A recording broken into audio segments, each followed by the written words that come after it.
They are the longest species of snake.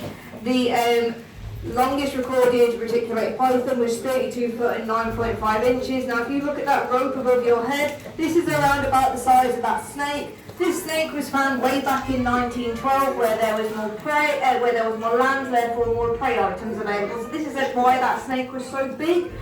Usually they come in at around about 30 foot in length.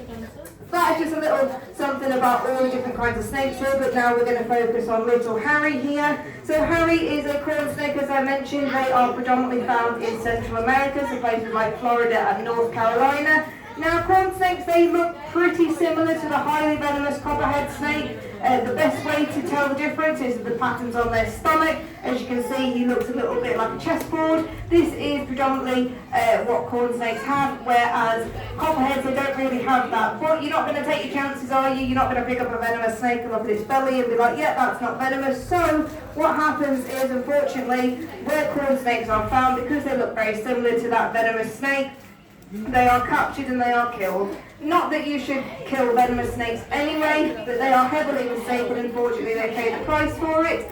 But what people don't realise, that not only corn snakes, but every snake that exists plays a part to the ecosystem. So they are actually really, really important to us humans. So they are basically rodent populations. So if we didn't have snakes, we would have an overpopulation of rodents, because what do they eat?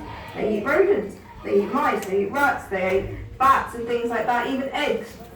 So when mice would go into your home, like who used to live in America, for instance, or even here in the UK, because we have the adder and we have the grass snake, mice can get into our homes, they can chew our furniture, they can carry diseases, they can make us poorly, they can make our children poorly. So it's a good meal for snakes, and then it helps us out as well. I do find that there is quite a misconception when it comes to snakes. They are heavily judged, and there is a big stereotype with snakes, mainly due to media. So things like movies like Anaconda, Snakes on a Plane, Road, and things like that. Very far-fetched, if you ask me. Really far-fetched. Snakes are actually really placid, and as cliche as it sounds, if you respect the snake is going to respect you.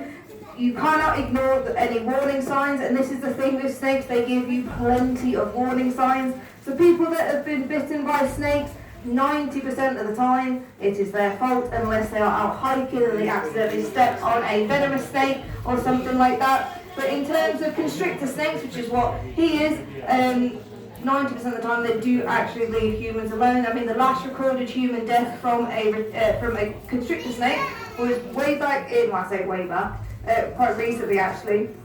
Back in 2022, a woman, unfortunately, in Indonesia, she went to work in a plantation, doing something with trees, and then unfortunately a reticulated python came up behind her and took her and consumed her, and that was that. But she was just in the wrong place at the wrong time. They are found in southern and southeast Asia, so she would have known that reticulated pythons are within that area, so she went out on her own knowing those risks. But unfortunately, she didn't come out of it very well. But this was the last recorded human death from a snake. Like I said, most of the time, snakes are very placid. Here at the safari park, we go in with the big snakes every day to take temperatures, and if we have to drain their pool and clean their pool, because they go to the toilet in the pool, we can go in there and they are absolutely fine. Obviously, there are big safety precautions here. Nobody goes in on their own, because at the end of the day, they are apex predators. They are very big, and they are very strong. So constrictor snakes, they don't have venom to rely on, so they rely on those muscles. So we have, as humans, we have 700 to 800 different muscles. Snakes, they have 10,000 to 15,000, so they are incredibly strong. So if a prey item was to get constricted by a green anaconda or a reticulated python, they are not coming out of it easily or at all. So it's almost like a little bit of a performance. So what a snake will do is they will strike their prey. Now, a strike from the big girls here, that can simulate that of a professional boxer's punch. So they are incredibly strong. I cannot put into words how strong these snakes actually are. So already that prey item is stunned. And then what they will do is they will bungee the rest of their body, or 2/3 of their body, around this prey, and they will squeeze and they will contract those muscles. And they can have a PSI of 400, like completely around this body, so it's incredibly strong. And every breath that the prey item takes, the snake gets tighter, tighter and tighter, and then cardiac arrest follows, and then ultimately what happens. And the way in which a snake knows that their prey item is ready to consume is because they contract their muscles so tight, they can feel the heartbeat of the prey item, therefore they can feel it stop. So this is the fun part, is the consumption. So the biggest thing I hear as a reptile keeper is that snakes can dislocate their jaw, but I am here to tell you that they cannot dislocate their jaw, they give the illusion. So snakes have the ability to split their jaw in two. So we have a jaw clearly, and it's connected by a chin bone. Snakes can split their jaw in two because it's connected by a ligament. So think of it like an elastic band. They can expand their jaw 3 times the size of their head, and they have mandibles either side of their jaw, which allows them to move their jaw up and down, side to side, intermittently, giving that illusion of the dislocation. So they can literally travel their jaw slowly, very slowly over their prey. So Harry here, he will have one large mouth, and this probably takes them around 4 to 5 minutes to consume, whereas green anacondas in the wild, they can take down capybara, jaguar, caiman and small humans and children as well. This can take them well over an hour. The bigger the prey, the longer it takes, and this can make this meal can last well over a year because snakes, they have very, very slow metabolisms, hence why you don't have to feed them very often.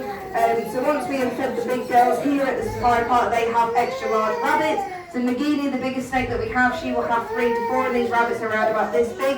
They are absolutely huge. And then once she's eaten them, she will literally just sleep. She will sit under her basking lamp and she will sleep and she will shed. Then she'll go to the toilet, and then we watch her behaviour and then see how more active she becomes, and then we kind of know after that 6 to 8 week mark, we know she's ready to be fed again. So that's how it works here with the snakes. So I'm going to leave the talk there, guys. If you guys want to come and have a closer look at Harry, that's absolutely fine. I have got to say that you can't touch him or hold him, unfortunately, but if you have any questions about him or want a closer look, I don't mind coming down to the front. But other than that, thank you so much for listening, and enjoy the rest of your day here at the safari park.